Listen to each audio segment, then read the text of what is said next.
And last up, we have a little comedic relief with Ari Shaffir. Please give a huge round of applause for the very hilarious, the reason we're all here, Mr. Ari Shaffir, ladies and gentlemen. I've been in comedy for almost 15 years, 14 and a half years. I go to Canada a lot. I don't really leave the country that much. I went to Australia about a month ago.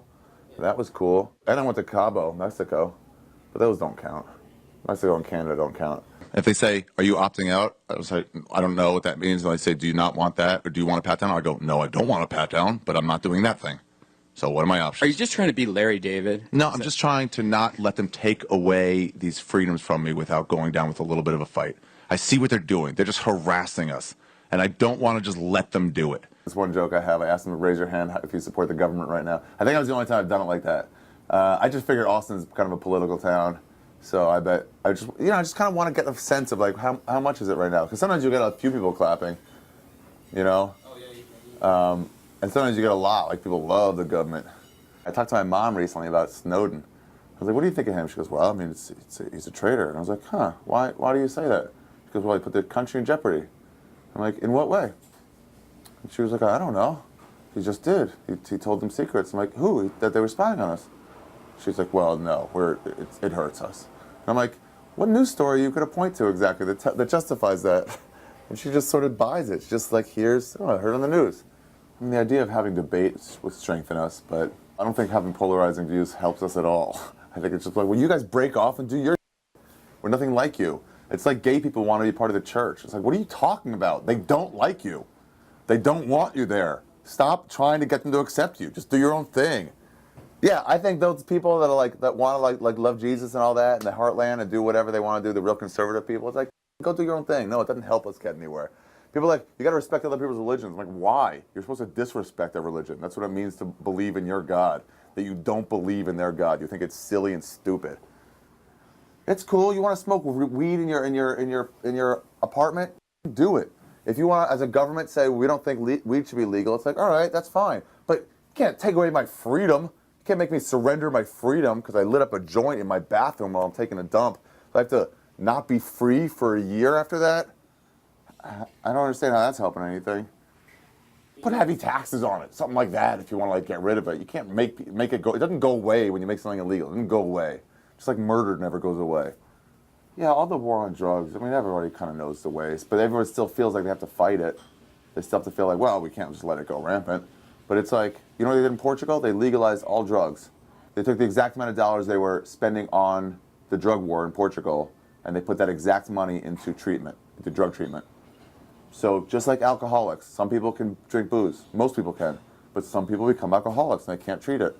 We need to help them with treatment. That's what it means to reach out to them. We don't have to make it illegal. It doesn't go away when you make it illegal. So same thing with drugs. Most people can... Dude, I know I got told when I was young, if you do coke, you're going to lose your family and your house and your wife and job. But, and it stuck with me. I'm not really a coke guy because of that. I've done it like twice. But I have all these friends who do coke all the time and they're fine. They're getting ahead.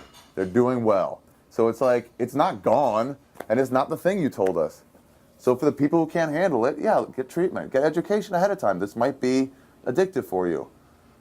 Yeah, well, of course you should use it as a treatment. The problem is now you can't research it because it's illegal to have. So you can't even do the research in order to show that it's good. You can't get any funding. You can't do it publicly. You have to go to another country to do that research. Like small amounts of research have shown, Johns Hopkins had a study that showed it like psilocybin relieves stress and depression, and it gives people among the 5 most spiritual moments of their lives. And so it's like, should we not even continue to research it?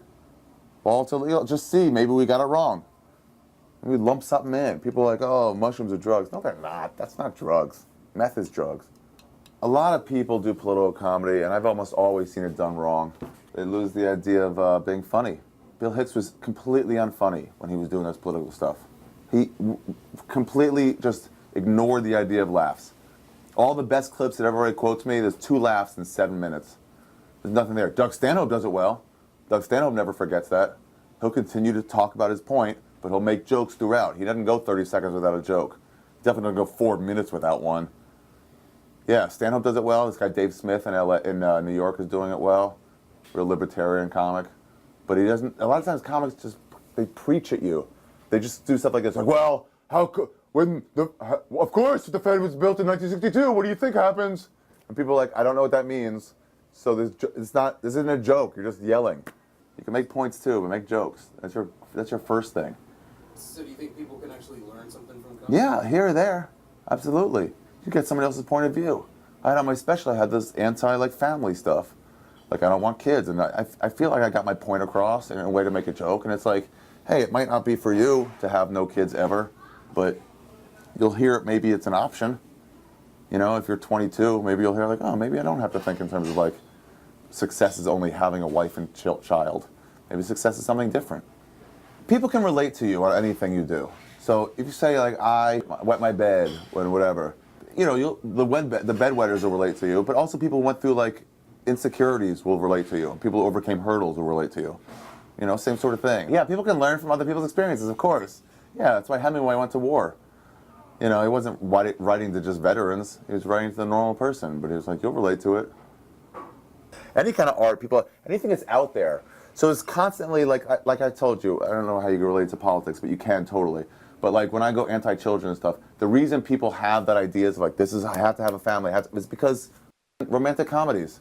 Because it always works out, and that's what your ideal is, and you keep trying to strive for that, because that's in media. That's in entertainment, constantly.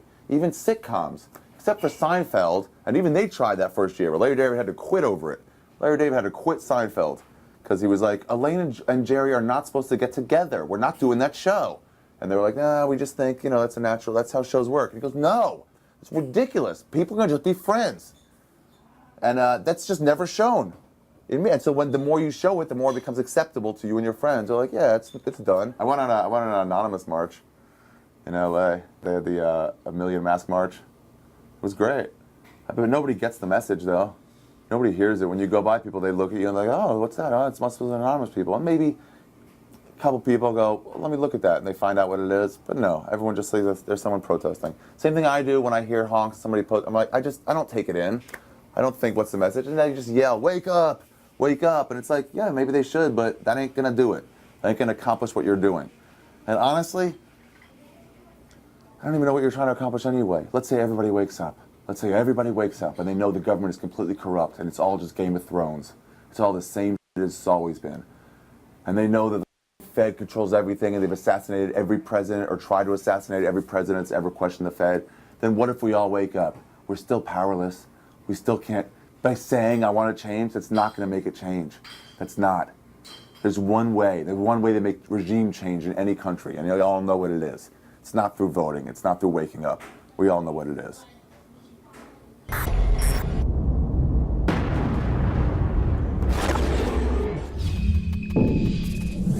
Well, there are actually productive and peaceful ways to change the government and change this weird society that we're living in.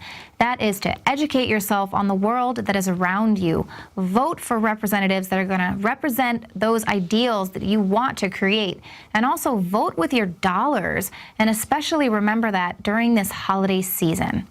Thank you so much for tuning in to the InfoWars Nightly News. We'll see you here tomorrow.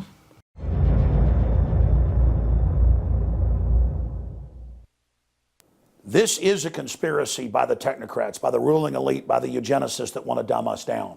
This is the iodine conspiracy.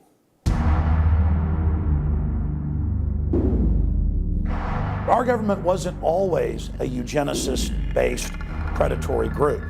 Back in the 1920s, the federal government pressured salt manufacturers and bread producers to add iodine because they knew that iodine deficiencies were causing massive decreases in IQ, birth defects, and it was a health crisis all across the United States and in Europe as well. In the decade after iodine was added to staple foods, there was a 15-point increase in IQs in the areas that had previously been deficient. So what did the federal government do a couple decades later? They took the good halogen iodine out and added another bad one, bromine. And they put the worst of the group, fluoride and fluorine derivatives, in our water supply and began using it as a pesticide on the crops. Let's be clear about this. Adding bromine to the food supply is banned in the EU, banned in Canada, and banned in many other nations because it is a toxic poison listed in those countries. I've done deep research on the globalist program to dumb down the population to make us more manageable. It is eugenics. And I personally take the highest quality form of unbound iodine, nascent iodine, in a kosher certified, non-GMO certified glycerin base. I've interviewed the experts, people like Dr. Brownstein and pharmacist Ben Fuchs, and of course, Dr. Edward Groot. And across the board, the consensus is iodine is the missing piece of the puzzle. And not just iodine, but high quality, unbound, pure iodine. Bottom line, this is something on record our bodies need. I've gone out and found the best source for myself and my family. I hope you'll visit InfoWarsLife.com and get our InfoWars Life Survival Shield. It really does incredible things. And we've got nothing but positive reviews from our listeners. And this also helps support our news operation and the info war while we get the iodine we need and block the fluoride and the other members of the halogen that are so bad for our bodies. Check out the information. Do the research for yourself. Talk to your physician and then decide whether you want to drink fluoridated water that Harvard, major studies admits is giving people brain cancer and bone cancer and lowering their IQ, or whether you want to find a high quality source of iodine. Consult your physician, do your research, and make a decision. But whatever you do, don't just ignore this message, because all of my research shows this is absolutely key to getting people out of the brain fog that they've been artificially put into by the social engineers. Visit InfoWarsLife.com today. Now you can watch The Alex Jones Show live as it happens at Infowars.com/show. You'll find links to all of our content there and a free 15-day trial for Prison Planet TV. More than 60 movies and documentaries all in one place at Infowars.com/show.